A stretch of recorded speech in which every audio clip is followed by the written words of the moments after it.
like Hecarim or something a bit more aggressive like Taliyah, who is maybe a bit more focused on getting into the lanes and pairing up with another champion rather than just power farming.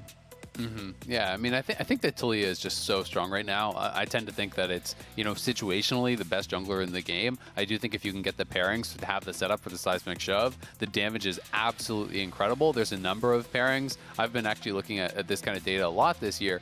And when you're looking at champion synergies, champions that win a lot when paired together in pro, you're going to find a ton of Taliyah. Pretty much Taliyah plus NECC just wins. You know, Taliyah Leona, 34 games in pro, 76% win rate. Jeez. Taliyah and Renekton, you know, is up above 70% win rate. Taliyah and Xayah up above 80% win rate. Just anyone who can basically set up for this champion works incredibly well with her because the seismic shove damage is so high. So I'm already looking over at Diamond and thinking, all right, well, are you going to be going back to Leona? That I like as an answer here from EG. If you're expecting that type of a pairing, dive with the Leona plus the Taliyah. Well, Rell works so damn well into engage. You can step beyond the Leona, stun up with your E on both the Leona and the AD if they look to go for the engage. Kaisa, obviously, incredibly high priority right now. Does have really good scaling, a lot of different options that you can go for as well as far as the builds, and it's looking like dive. Yep, there's Camille, and maybe Alistar as well to go in. Yep, there's Alistar locked in, so FlyQuest kind of, you know, showing off what their comp wants to do already with 3 picks. Like you said, they want to dive. They're just going to go straight in onto this Kaisa, I guess, now, especially with that Xayah ban, which is kind of a cool setup here in the first phase of this draft for FlyQuest. It is really cool, and I just wonder if EG has anything to kind of try to answer that dive, because I felt like as soon as you banned out the Xayah, that was kind of broadcasting a bit what they wanted to do over on the FlyQuest side. So this is where, if you have it ready, I would love to see things like even the Swain or these types of dive or anti-dive champions that can be really effective in these situations. I think that we're going to see Galio get banned out pretty much for sure with the Camille being picked up. But FlyQuest already have a lot of go buttons, and it's going to be interesting to see if they want to pair it up with an aggressive marksman or if they're going to look more for scaling down there. But I do think that at the very least, we're going to see some of these globals being banned out here in the second round from EG. I would think unless you're going to grab TF for yourself, banning out the Galio makes sense. Maybe take the TF. MF is a good pairing also with Camille because MF is one of those marksmen that has backline access. And with the ultimatum coming down from Camille, you obviously cannot get out of that MF ult. So I like that as ban from EG here as well. Yep, also Gragas kind of on the other side, good at breaking up potential dives by throwing people out with the casks, so going to keep Gragas out of the game in this particular instance. I think like Seraphine certainly does sit on top, but for me, like Rell and Senna have been the other 2 champions where when they get rolling in a game, it just feels like they're very challenging to stop. I do think they have more weaknesses than maybe Seraphine does, which I think is one of the reasons why you can afford to let Rell through here for Ignar and be okay. But Orianna banned away from Palafox is kind of interesting. Again, a champion he loves to play. They paired a lot with the likes of Camille and other dives, so he's going to have to play something a bit different. We have seen his Akali, which could maybe fit in there. He's certainly got a wide range of champions he can pick from, but maybe not going to be that comfortable on whatever he ends up on after these bans. Yeah, well, Syndra still has a lot of plays on that as well. You know, his most played in his career are the Akali and the Orianna. Syndra just behind those. I'm definitely surprised to see that the Galio is actually being left up. Maybe EG want to go for it themselves, but I'm not sure that that is going to be the case. So they do have Hecarim to set that up.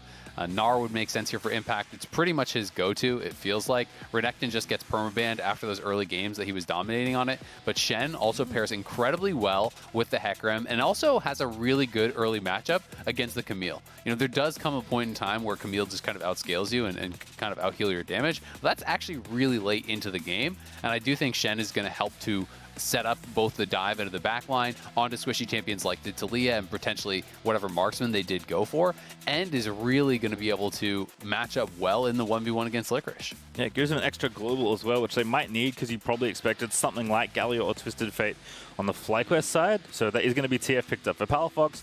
Kind of, again, something to help out the Taliyah. Really easy setup for her. Can easily roam to the sidelines where Alistar or Camille are potentially waiting. So FlyQuest have, you know, a teamfight plan.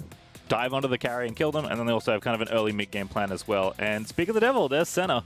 Going to be the lock-in as insta-lock LeBlanc for Evil Geniuses.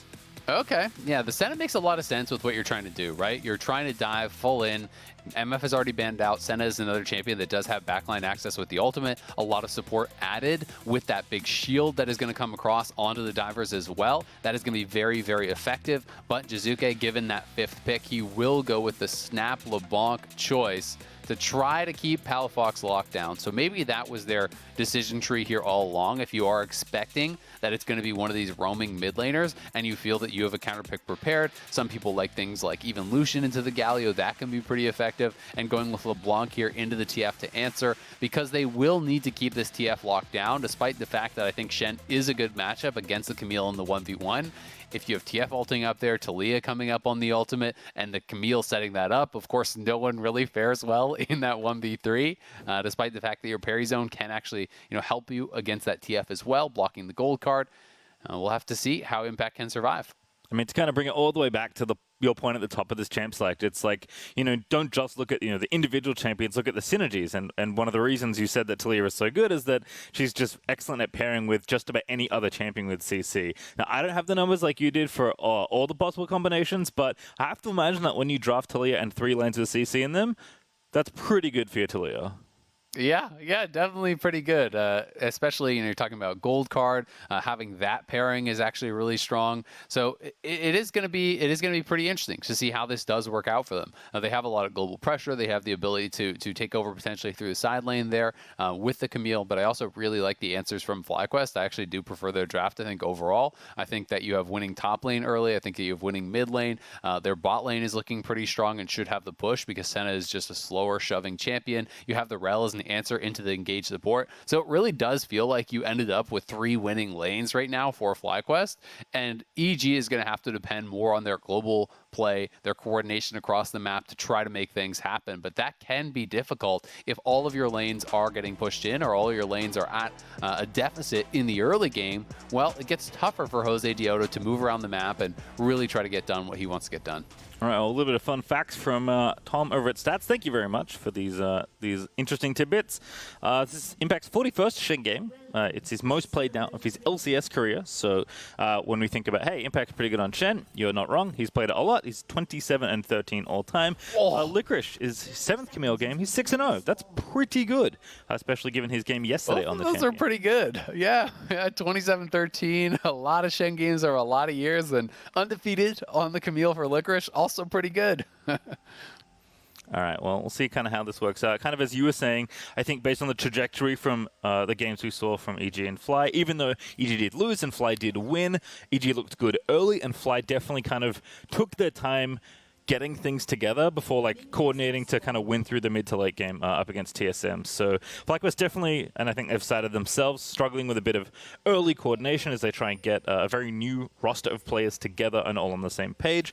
EG certainly looking very cohesive, which is one of the big surprises of the lock-in tournament, but they couldn't quite figure out a way to punch through 100 Thieves yesterday in the mid-game, despite getting ahead early. So I think we are going to see some of that push and pull in these first 50 minutes like you were mentioning, but all things are going to start in the jungle, and that's Svenskeren on the blue buff as Impact is dabbing on Licorice already.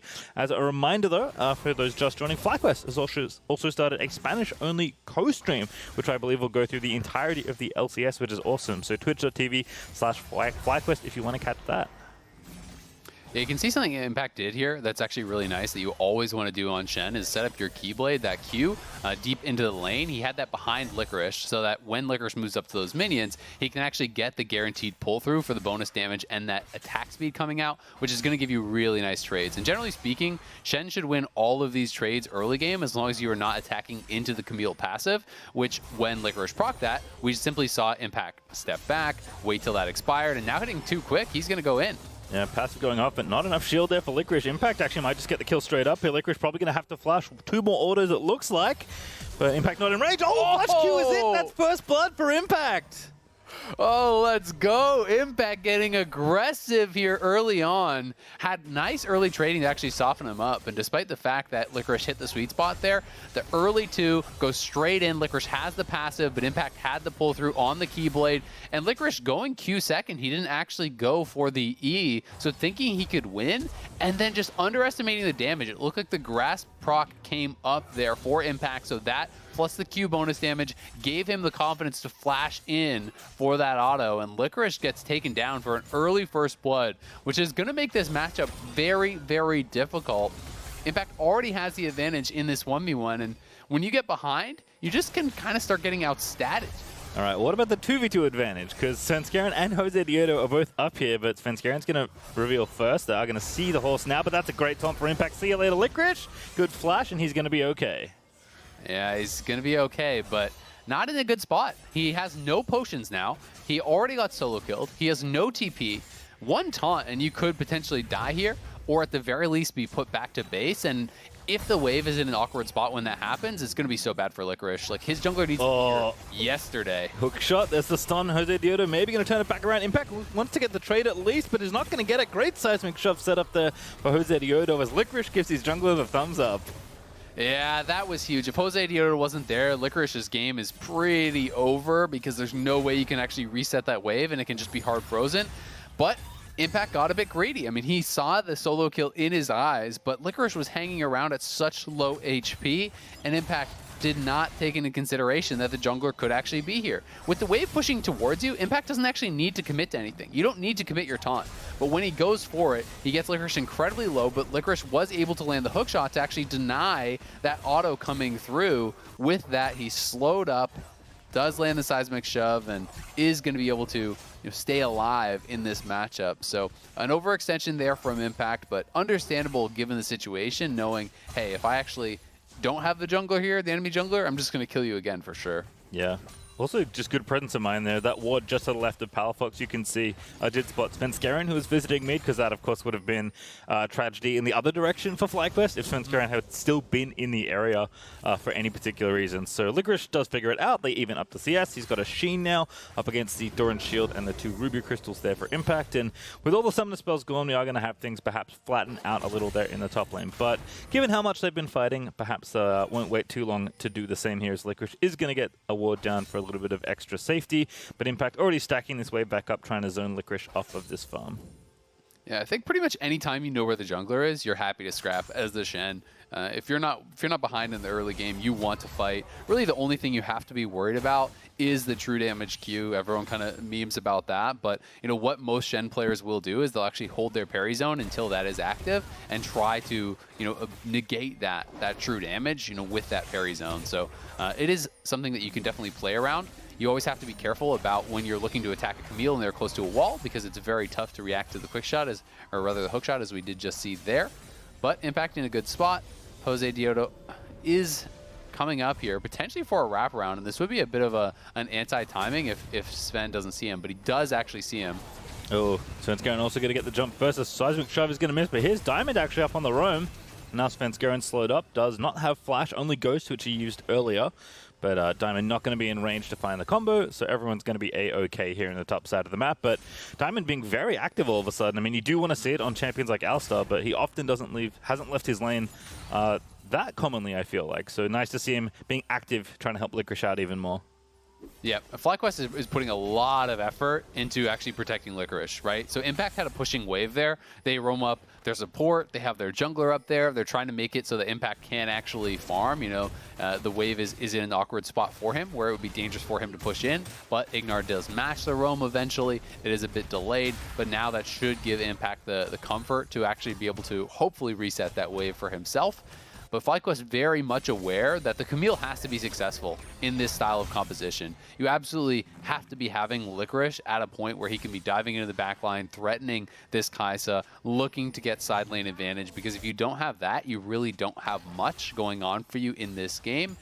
Because you can't expect the TF to really be winning the 1v1 against the LeBlanc. You need that advantage from Licorice here so that Palafox has a lane to play towards to try to snowball through and split push through. So a lot of effort being put into getting Licorice in a good spot. Oh, missed hook shot there. Grass proc there for Impact is going to make him win the trade, but it doesn't last too long, so not a particularly large problem on either side. I will say in general, it has been like a pretty marked shift for FlyQuest, at least early on, as they kind of find their footing and identity as a team, to just, be like, all right, Licorice, get on carries. That's our first plan here. I think JoseDeodo has done a good job of Also picking up the carry roll where he needs to as TF is coming top lane. Licorice going to lock him up, and there's the gold card flying in. Stuns the landing. Senna ulti's out. An impact under the tower as Palafox has got no mana. Unfortunately, not going to be able to finish off the Shen, but does hold on to his life. Does survive just barely. I mean, that Senna ult, TF ult, Impact doing a good job to survive. He was actually being very restrained. You know, we saw in that previous trade where you're talking about that short trade where he backstabbed, he avoided the hook shot, but he doesn't actually taunt in because he's giving respect to the fact that an enemy jungler could be there or the TF roam could come. And as soon as he taunts in, even once, immediately he's TF ulted on, he's Senna ulted, he is able to flash out of that Senna ult. I do think that Johnsun waited too long on that because if Johnsun actually used that while the Camille ult was still up, I think Impact probably dies on that play. So mistake from Johnsun on that bot side, not quick enough on the ultimate, and I think as a result, Impact does survive, but still the pressure continuing towards him. Yeah, almost TP's back up for both top lanes, but no flash now for Impact. JoseDeodo level 7 with the Sork shoes and a buff there. Going to start off the Rift Herald instead, as Svenskeren did actually get the first dragon of this game while the top lane play was happening, so that Ocean Drake over to EG via Cloud1 up next, as they can look to collect that in 4 minutes if they like. But again, with all this topside control, with Licorice feeling confident in his 1v1, with Palafox now starting to push the waves out a little bit more aggressively, is going to come up and help JoseDeodo. That's going to be a very early herald there for Fly. And at this point, can't imagine they're not dropping at top. As Svenskeren actually going to start things off through the rocks he goes. There's the Shen coming back down. JoseDeodo going to have to flash. Oh, great taunt for Impact as he rides in with the Stand United. And now Palafox going to have to flash up with a Hecarim ulti. He's going to make sure this one goes over to Jiizuke as Svenskeren will finish off the kill. Great counterpunch there from EG. They're late to the scene to stop the Rift Herald, but Svenskeren knows he can just scrap. He has the Shen in a position where Stand United can come through. Jiizuke was on the roam, so yes, FlyQuest do grab that Rift Herald, but they lose 2 kills, they lose the flash, and now Impact can trade aggressively here with the double buffs. You see that parry timed well to actually immune that true damage Q coming through from Licorice. And this puts, again, EG into a very nice spot. You're always going to prefer to take those kills. Licorice really taking a pounding here. He's got to be careful as the wave is pushing away and his jungler is on the bot side. So if Impact gets wind of this, Licorice could be in trouble. Yeah, Diamond, though, going to come back down to the bottom side of the map as Deftly and Ignar are back in the 2v2. It's been pretty quiet, actually, between these ADs. All the action's really been on top side. JoseDeodo down here in the bottom, though, as Diamond is looking to threaten.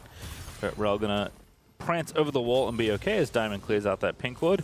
Certainly be fun to watch these ADs as the game goes on later. Kaisa very explosive in the mid to late game. Senna very powerful from long range in the same situations. So both can certainly contribute a lot as this game goes on, but it has really been all about top lane, which I don't think is exclusive to this particular matchup of FlyQuest. I think Licorice has just been on carries and kind of been the plan A in a lot of ways for FlyQuest with JoseDeodo behind him as the rest of the bottom side kind of make sure that parent can get ahead and stay ahead in the FlyQuest games as Jiizuke is diving in, gets the chain, but Diamond is here to answer, so is Ignar, so everyone's going to walk away slowly.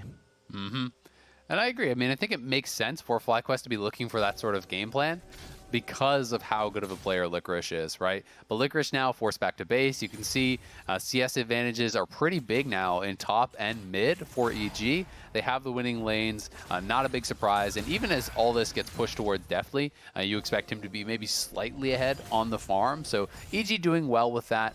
JoseDeodo is up here on that top side, but Impact has a slow push towards himself, so he's actually just going to base, and he can TP back towards top lane if he wants. Plus, Svenskeren is here, so they know that it's now going to be a 2v2, and there's no eyes on Svenskeren. This could go bad for FlyQuest. Yeah, no jungler's been revealed just yet. JoseDeodo now going to see what's up, and there's TF coming in. Ultimatum is issued. Senna ulti up there as well, this time right on time for Johnsun as Licorice is able to take down Sven. Now Impact locked in the rest in front of 3 champions, but no one can really go as Jiizuke is roaming up alongside Ignar at the bottom of the river. Palafox ready with the gold card to fend off the LeBlanc, and FlyQuest are going to walk away with their 1 kill. Nicely done by them.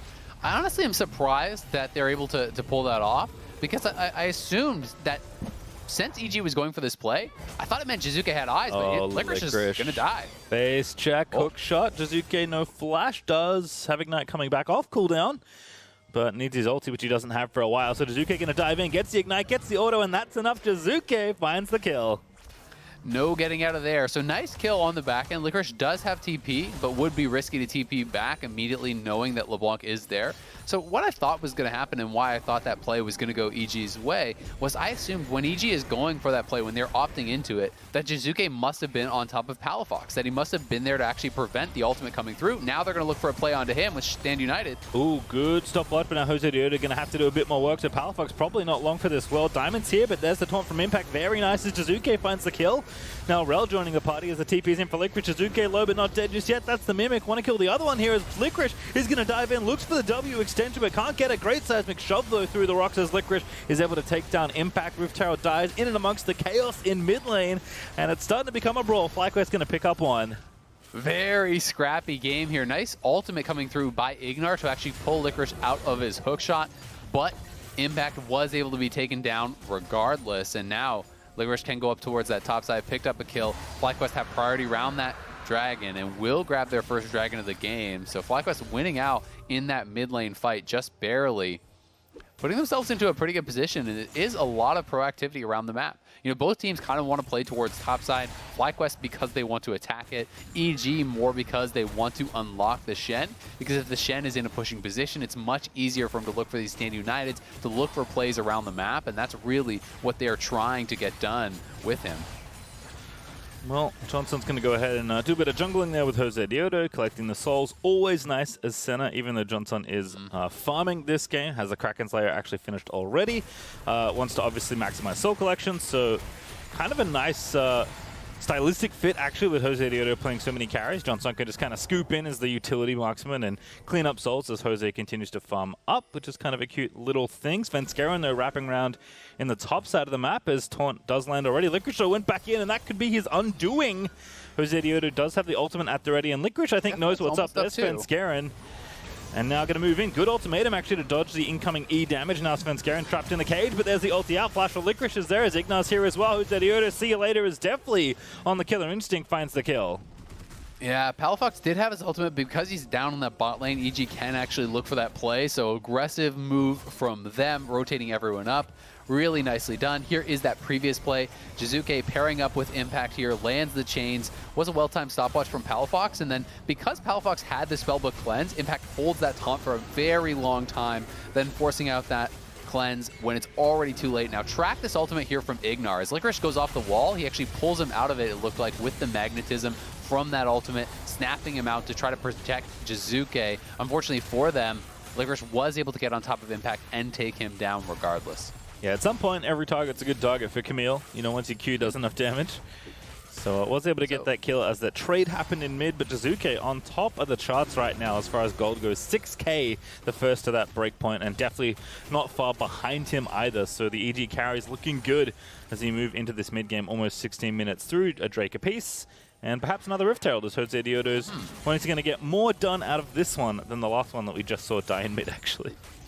So something we haven't really had a chance to talk about actually is the build here from Senna. This is something that's becoming pretty common, you know, around the world and in solo queue. It's actually a Kraken Slayer plus Rageblade build, and it does have very nice synergy with the Rageblade because the bonus crit you're getting from collecting the souls goes into the on-hit damage on the Rageblade, plus the Kraken Slayer is giving you additional attack speed for every legendary item you complete on top of that. And Senna actually becomes a pretty high DPS marksman. This is more of that pure marksman damage style than it is the traditional kind of supportive style where you're more poking and prodding or just doing short little attacks for high amounts of burst with the pure lethality. So it is a different look, and I think it makes sense when there's multiple frontliners here to be actually, you know, wailing away on, when you can look to actually hit the Shen, hit the Rell, even the Hecarim, and just be trying to answer them. They're going to need some amount of consistent damage to be able to deal with that. So this is a build adaptation that I think is pretty nice, and we'll have to see how he does with it. All right, well, trade starting here. EG are going to get the first tower here as Jiizuke guides the wave into the bottom outer tower. But Fly are trying to trade for Mig, which is a good trade, even though they have to commit this second Herald that they did get to get it. Breaking open the map is very important, so they will make sure to do that. Definitely they're going to finish off the Herald, collect a bit of extra gold as a result, as the rest of FlyQuest are moving towards that top side of the map. And Licorice still there as well, has finished his mythic item, Divine Sunder, and now done. Going to be up against Sunfire Aegis there for impact. Someone does need to stop Jiizuke. Looks like it's going to be Palafox's job, but Svenskeren is here. Yeah, exactly. So they're happy to actually look for this play, and that is why Diamond is based and roaming over here. I don't think the EG is actually going to look for the play unless someone face checks them at this point, because there's been too many people missing off the map for too long. And FlyQuest should have a really good idea of what's going on, because they actually saw that ward get dropped. Diamond can move forward and clear that out. But all of EG, besides Impact, now kind of cheating down towards that bottom side, looking to see if they can set up a play. You can see when they're considering this play, Impact is actually backing off away from Licorice to be in position to where he could look for a stand united. Diamond also playing with fire in his own red side jungle, but despite having both Hecarim and Rell right near him, does not get initiated on. Palafox, they really can't stand here in this bottom half of the map, so FlyQuest just going to go to overload the top half, it looks like, but Impact's pretty sturdy. Maybe going to die here in this dive as Fly look to set this up. Not yet, though. JoseDeodo instead takes the enemy Krogs. I don't think they can actually go for that dive. As long as Impact is aware of it, and he is, he should be able to chill under the turret. You just have to sit back, allow that parry zone to do its work. At worst, you need to flash the seismic shove, but if that doesn't land, there's no way that an out-of-mana Camille should have enough damage to actually finish you off through parry zone. So Impact in a comfortable spot, and as a result, spotting that jungler up on the top side, it means an easy dragon down here on the bottom side for EG. The Mountain Dragon actually really nice for them. The bonus resistances are going to be working very well for both the Shen and the Rell, as well as, you know, some odd little bits of resistances added to the other players. So pretty nice position, I think, already for EG, and they're going to be looking to work towards, I think, that Mountain Soul this game. Just have so much control of this bottom half of the map. Here's Svenskeren just straight stealing the red buff. Going to get it as well. Does smite it away. Could find initiation. He does get W there, but Ignar's diving in with the Shen. Ignar going straight into the back lines. It can't quite find it. Diamond is the only one really in the fray, and he does ult out of there as he looks to turn the fight. Palafox will escape, but he is forced to flash.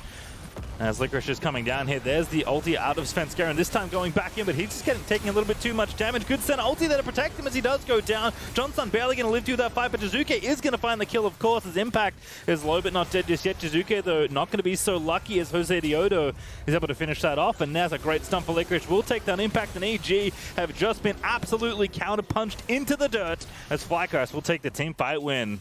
What a team fight there from FlyQuest. It looked like it would be a great turn from EG, having gotten the flash off both Johnsun and Palafox in the initial skirmish, but it looked like Diamond really shut down the turn here, and we're going to have to watch this one more time because I believe he actually interrupted the Shen taunt.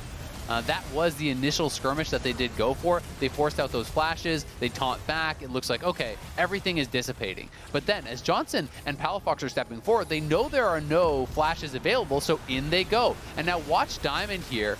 Did he actually headbutt this? Yes, he did. He actually knocked Impact out of his taunt, preventing the kill onto Johnsun and saving JoseDeodo from actually getting taunted up as well. That fight could have looked so different if a multi-man taunt lands there from Impact onto the carries. They're not getting that damage out. That could have allowed the Kaisa to actually move in and clean up that fight, and that is the type of game-changing play that you are looking for from your Alistar. Great awareness by Licorice as well, waiting for Impact to go over the wall before following. Did have to burn his flash to guarantee the stun off the hookshot, but might as well use the summoner just to make sure Impact doesn't get away. So a team fight win there for FlyQuest.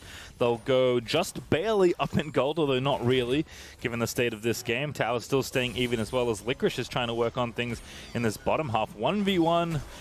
But not the way you think. It's kind of Licorice versus the tower, and Impact's going to try and protect his structure. A little too much damage there on the Camille right now. Duo. That's often your duo when you're a tank. Playing top lane, the tower. You want to stay with your duo, because past a certain point, you don't get to have a lot of fun. But Impact's still going to be fine in the 1v1, honestly. He has the Bramble Vest, so really you can scrap. Both with that Sunfire plus the Bramble, it's difficult for Licorice to have enough sustain to actually, just take you down straight up. But you can start to look to whittle away at him because you are going towards the Ravenous Hydra, so you take a short trade as Licorice into the Shen, then you heal up off the minions. You don't actually heal up by hitting into that Bramble Vest, so it does become more and more in the favor of the Camille, and as those cooldowns for the Camille get shorter and shorter, you're not going to have your parry zone for all of those empowered Qs, and the true damage coming through really can be devastating. Palafox going to have to clear the wave here because he's getting dove. Doesn't know it, I think now does. He's just going to walk away. That will give Jiizuke the tower. So EG going to go up 2-1 in structures and retake the gold lead as Palafox does pop the ulti. Diamond on the assault. Palafox already with the gold card does wrap around, but Ignar perhaps not the target they were after, so FlyQuest will just regroup in mid lane. do still have the advantage of having their mid lane tower up, and Johnsun is continuing to collect souls and has finished up his Rage Blade. So it does feel like we're just kind of waiting between spawns here as a minute 10 up until that next Mountain Drake. Also, Impact eventually is going to lose this tower as his duo lane is starting to crumble, but not yet, at least. Doing a good job of protecting his structure still. Yep, and he actually upgraded the full Thornmail, so not something that you see that often, but it is going to give the benefit of the extra powerful Grievous Wounds, the 60% as opposed to the 30 on just the Bramble Vest, so that is pretty nice, especially with Licorice itemizing towards more healing there. There's also obviously the healing that you can cut, you know, coming through from Johnsun and whatnot, but it doesn't seem like the absolute best game for it, because to be honest, there's not that many auto attackers. You know, it's magic damage in mid lane, it's magic damage in jungle. Yes, Senna may be hitting you, but Senna's not really building towards lifesteal, and the Rage Blade actually takes away the lifesteal from your passive because all the crit is then converted to on-hit damage. So I'm a little bit surprised that he built that. I actually tend to think if you want to build for the 1v1, it's actually better if you're just trying to hold at your tower to go for a Warmogs, because then if you do take these bad trades, you just step forward, you absorb the damage while you clear out the minion waves, you don't give Camille access, and then you stand into your tower and you Warmogs back to full, and you just do that over and over and over, and it makes it really tough for split pushers to actually ever threaten your towers. All right, well, that dragon is up. So EG looking for soul point here. Svenskeren and Impact are going to team up for that one, and looks like it will be no contest. JoseDeodo checking the Baron just in case there was anything happening there. Licorice might find out what's going on. He is going to ward the back and see it. Over the wall he goes. He wants to try and take the Drake. He's going to look for the kill instead as JoseDeodo rides in. See you later, Svenskeren. They're going to be able to get that kill, and now it's on to Baron, right? They can actually look to threaten this. Senna isn't a traditional marksman that can take down that Baron really fast normally, but with this Kraken Slayer Rageblade build, you have significant threat onto it, and with no smite over on the side of EG, they're going to have to see what they can prevent. Not sure if FlyQuest will fully commit to this as they're actually sending Licorice down to the bot side, so at the very least they will get some vision, but it does just look like it's the pick for the Dragon, which goes heavily in the favor of EG, and now Diamond probably just going to use his ult, but not his flash. He's just going to hold on to it there, because I think he knew what we all did, that he's dead, as Deftly is going to get the kill. Licorice, so now turning on that 1v1, teleport coming in. Licorice's earlier control ward bearing dividends, as Palafox can't make it over the wall, but Licorice doesn't need him. Impact just getting shredded by these Camille Qs. That taunt is good. Is it enough to keep Licorice alive? It is! Sorry, Impact is able to get that kill, as now Palafox will answer, but I don't think you want to fight this Shen. There's the gold card. What a taunt from Impact! Such good timing as he is low, but he's not out, as finally Palafox is able to pick him off, but Impact did so much work there. Oh, nicely done by Impact, able to actually win that 1v1. Almost takes down Palafox, who was out of mana. The grass proc just barely did not keep him alive. That was really, really big for EG. Being able to get multiple kills across the map. They take out Diamond on that top side. They get the Dragon, so they're now at soul point. Additional resistances being added in here for EG is going to make them so difficult to actually take down with this composition that FlyQuest have. And if Mountain Soul ever comes through, it's going to be really, really difficult to kill off this front line. I mean, maybe even some of the carries you're trying to dive on, right? Going to live a little bit of extra time, plenty of peel there. Absolutely. With the Shen and the Rell. FlyQuest just starting to struggle here, despite the goal being pretty close. Like, we're less than 2,000 between the two teams. At one point, EG were up about 2,500, if I recall correctly, but it's been pretty close as FlyQuest have battled back, but they need a bit more space. Palafox is going to try and get just that by taking out the top outer tower, so that will indeed even up the structures. Definitely don't want to be anywhere near Impact. He's awfully spooky, so Palafox is going to walk away, which I think is very respectful from the top lane. And Impact is actually going to go towards the Warmogs. He's going to be going for that as his third item. So it didn't go at second when I was kind of thinking he may, but is going to be grabbing it next, it looks like. And being able to apply the Grievous Wounds on your taunt with the Thornmail is obviously pretty nice. You get the 60% anytime you do immobilize someone, which is quite powerful, as it is kind of that on-demand hit there, as we see FlyQuest looking for an engage on Deftly. Ooh, Deftly the target. What a dive there. FlyQuest finally find the pick as JoseDeodo finds the shutdown. Just riding on in, as Deftly can't really do anything. Jiizuke now going to have to get out of there, as JoseDeodo was burst down, but not dead just yet, as FlyQuest can walk to Baron. Yeah, Deftly very far up mid lane. I don't think he has any QSS. He's obviously not playing with Cleanse, so despite the fact that Stand United came through, Ignar wasn't there to peel, and they just don't have enough to keep him safe. And now that is the most powerful piece, really, of EG's team fighting is down. And they've got to try to prevent this Baron. Yeah, Jiizuke trying to poke here. I think FlyQuest looking to turn, but are going to have to bait EG in a little bit more. Still, turnaround is a possibility here as EG are going to close the trap. EG just want them off it, and then they want to disengage. Licorice, oh, finds Jiizuke. Good pick there, but the backside is Ignar running in with a Magnet Storm. Jiizuke low, but not dead just yet as Palafox. And Licorice also have no health left. Impact's going to kill Licorice once again as Johnsun's popping off with his Kraken Slayer, but it's not enough to get another kill. So instead, just a Baron attempt and a 1-for-1 trade in the end. I cannot believe that Jiizuke lived. Such a quick taunt coming through from Impact to protect his mid laner, who's then able to flash out with almost no health remaining there. EG stave off what was a very dangerous play. FlyQuest, that's really the first time they've had something going for them in the last couple minutes, getting that pick mid, threatening the Baron, because now with EG actually stopping that push, it is 40 seconds away from that potential Mountain Soul, and there's not going to be flashes on anyone except JoseDeodo over on that side, which I think is more of a concern than missing those summoners for EG, who can play it more defensively and honestly have easier backline access with the LeBlanc and the Hecarim. All right, well, certainly going to be a fight brewing in under 20 seconds as EG regrouped, almost ready with all their ultis. Impact and Ignar still waiting for their cooldowns, but not too far away. 3 items also done for both ADs. Oh, Licorice just picked off there by Impact and Jiizuke. Nowhere to go over the wall. He will indeed be as good knock up there for Diamond. They found the counter engage and Deftly is just going to die, but Impact actually maybe going to save one as Svenskeren dives back in with the onslaught of shadows. Palafox will fall. Johnsun also is going to meet the same fate as Impact is just killing everyone. And EG, they find the fight they need. Licorice does TP back in. They are going to get the speed train, but they got to get out of here. A 3v4 is not what they want, but they also can't give away the Mountain Soul.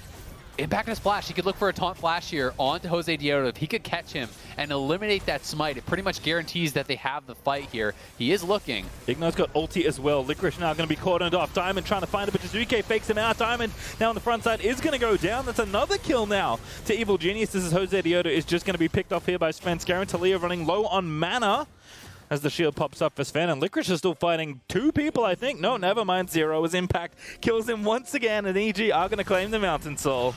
That is huge for EG. It should be the last piece of the puzzle for them to get a win in this game. EG really team fighting well, despite the fact that Deftly got caught again here. It was kind of counter engages on both sides. We saw that EG initially was looking for the pick on Licorice. He gets out and the engage comes through. The Stand United buying enough time though. Deftly's ultimate as well. That was critical because it allowed Impact to come through and join that fight right off the bat. If he died a split second earlier, Impact would be running through the jungle here instead of having already taken down Johnsun. So those split seconds mattering so much. Then EG looking here to chase, to try to track down Licorice, and Impact is able to kind of just section him off, as we saw on the other side, Diamond getting caught and pushed out of the fight. There's just not a lot that FlyQuest really can do here. If you can't get some sort of a miracle kill onto Jiizuke or get a seismic shove combo onto Svenskeren to burst him down, there's no way that they were ever really going to win in this 3v4. And man, Impact is just doing everything in this game, it feels like. As I say that, we come out of the replay and Svenskeren off the back of an Impact taunt's going to kill Palafox.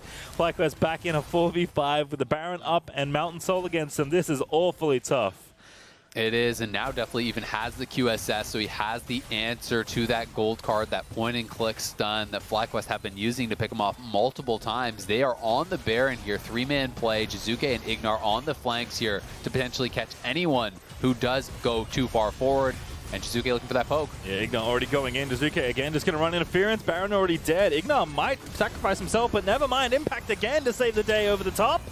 As a massive amount of burst from Jiizuke picks off too quickly. As EG, they'll take the Baron, they'll take the kills. In fact, Svenskeren even going to chase down Licorice here as well. It's been 3 dead already on the fly side, and Licorice's Camille looking like it might pick up its first loss as Jiizuke grabs a delayed triple kill off the back of that Baron. Jiizuke just exploded those guys. Johnsun and JoseDeodo both absolutely evaporated. Neither able to actually use the flash. The heal didn't come through. He finds the angle there. The late game LeBlanc has the death cap complete, has 10 stacks on that Dark Seal, and he is ready to go in these fights. EG may have just dealt the death blow here with all those kills, with the Soul, with the Baron. They are nigh on unassailable for FlyQuest at this point, and Jiizuke is looking for more. Yeah, they're going to break 2 inhibs here at least. FlyQuest going to regroup and try and fend them off. Middle inhib is going to live for a little while longer, but the Baron up cannons almost get the job done. Jiizuke! One more shot. Oh, Jiizuke blows up JoseDeodo. I literally blinked and I missed it, but the root does follow through. They need to try and kill this LeBlanc. Johnsun flashing in. He will grab the shotgun. That's 1k extra to the center as he goes over the wall with the blast plant. FlyQuest still fighting as the ulti out of Palafox trying to find the angle, but Ignar's going to dive back in. Pops in the magnets. There's the Svenskeren ulti over the top of the Rell. And now Diamond trapped in the ultimatum kind of alongside Licorice as he's just going to fall to the rest of EG, but still the damage is there. The Kraken Slayer is trying here for the center as Licorice dives back in. Johnsun needs to live. He's still alive for now, but no, he gets deleted. Picked up there by Impact, is now definitely going to dive in onto Palafox, and I think that's going to be it. Palafox, the only remaining survivor, and will live to tell the tale of how they lost their Nexus to Evil Geniuses, who are going to pick up a win after a loss yesterday. A back-and-forth affair, but Impact and Jiizuke showing up as the Evil Genius Soul Laners, and the rest of the squad will take the Nexus. What a game from Impact, honestly. Carrying through the early game, this guy was a monster, and Jiizuke coming online in those last couple fights. That kill on JoseDeodo in the base, that's some LeBlanc highlight reel stuff. Distorting back defensively, looks like he's fully just running away from the play at that point.